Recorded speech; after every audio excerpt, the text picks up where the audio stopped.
नमस्कार दोस्तों, मैं आप सभी का चिर परिचित दोस्त उपस्थित हूं आप सभी की सेवा में एक बेहद ही महत्वपूर्ण जानकारी को लेकर के।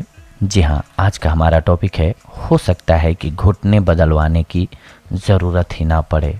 10 दिन करके तो देख लीजिए। अगर घुटनों में गैप बढ़ने लग गया हो, घुटनों की ग्रीस चिकनाहट हट गई हो, ख़त्म, या घुटनों में दर्द हो रहा हो, इन सभी कारणों को दूर करके आपके घुटनों को नया जीवन देने के लिए जानिए अद्भुत घरेलू उपाय।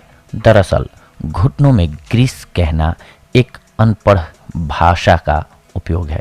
घुटनों में कोई ग्रीस खत्म नहीं होती, घुटनों में फ्लेवोनोइड की कमी हो जाती है, जिसके कारण घुटने में उठते बैठते अत्यधिक दर्द होता है, घुटनों से आवाज़ भी आती है। फिर इसको लोग ये भी कह देते हैं कि घुटनों में गैप बढ़ गया है। ये प्रयोग अगर आप करना चाहते हैं तो सबसे पहले आपको इस प्रयोग के दौरान कुछ चीज़ों का पालन करना होगा, फिर ही यह प्रयोग बिल्कुल सही होगा। अगर आपका वज़न बढ़ गया हो तो उसको कंट्रोल कीजिए। दाल, दूध, चाय, coffee, cold drinks, fast food, तली हुई चीज़ें बंद करनी होंगी आपको। अगर आपका खड़ा रहने का काम है तो 10 दिन छुट्टी कर लीजिए। पानी कभी भी खड़े होकर नहीं पीना है, पहले घुटनों के बल या पालती मारकर बैठ जाना है, उसके बाद ही पानी पीना है आपको, वो भी घूंट घूंट।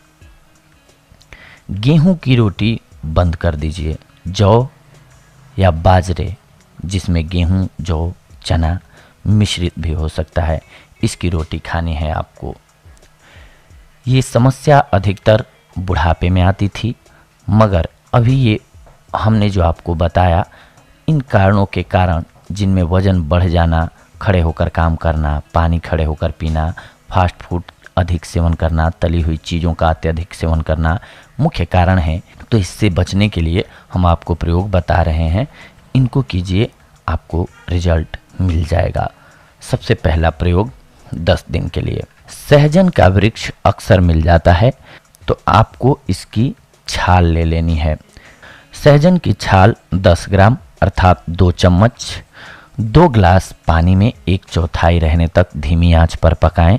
फिर इसको उतार कर अच्छे से इस पाउडर को पानी में निचोड़कर फिर इसको छान लें किसी कपड़े की मदद से, और इसको घूंट घूंट कर पी लें, पालती मार कर। ध्यान रखें, यही प्रयोग आपको दिन में कम से कम 3 से 5 बार करना है। दूसरा प्रयोग 10 दिन के लिए। शल्की एक आयुर्वेदिक जड़ी बूटी है, जिसमें बोसोवेलिक एसिड नामक सूजन को कम करने वाला ट्राइपेनॉइड शामिल है। बोसोवेलिक एसिड ऑस्टियोआर्थराइटिस और रूमेटिइस बोसोवेलिक एसिड ऑस्टियोआर्थराइटिस और रूमेटिइड अर्थराइटिस और पीठ दर्द के लिए प्रभावी होता है। पहले तो इस पेड़ की छाल 10 ग्राम 2 ग्लास पानी में गर्म करें और 1/4 यानी कि 1/4 रहने पर इसको पी लें। ऐसा दिन में 3 से 5 बार करना है। अगर स्थिति ज़्यादा कठिन है तो इस काढ़े में 1 ग्राम लोबान गोंद, जो इसी पेड़ की गोंद होती है, वो भी डाल दें, या इसकी गोंद को दूध में डालकर भी पी सकते हैं आप। ये जो दोनों प्रयोग मैंने बताया, इनमें से कोई भी प्रयोग आप अपना सकते हैं। पहले प्रथम वाला प्रयोग करने की कोशिश करें, अगर ना हो पाए तो आप दूसरा वाला प्रयोग कर लें। इसके साथ में रात को सोते समय 5 बादाम, 11 मुनक्के, 7 अखरोट, 5 खजूर, इन सभी चीज़ों को एक साथ पानी में भिगोकर रात्रि में रख दें और सुबह नाश्ते से पहले खाएं और साथ में गर्म दूध पिएं। इस दूध में लोबान की गोंद 1 ग्राम डालकर गर्म करें। कुछ दिन तक यह प्रयोग रोजाना करें। ऐसा करने से घुटनों के दर्द में आराम मिलेगा। सर्दियों में इसके साथ में ये भी करें आप, नारियल की सूखी गिरी भी घुटनों के दर्द के लिए बहुत अच्छी औषधि है। रोजाना 30 ग्राम सूखा नारियल खाएं।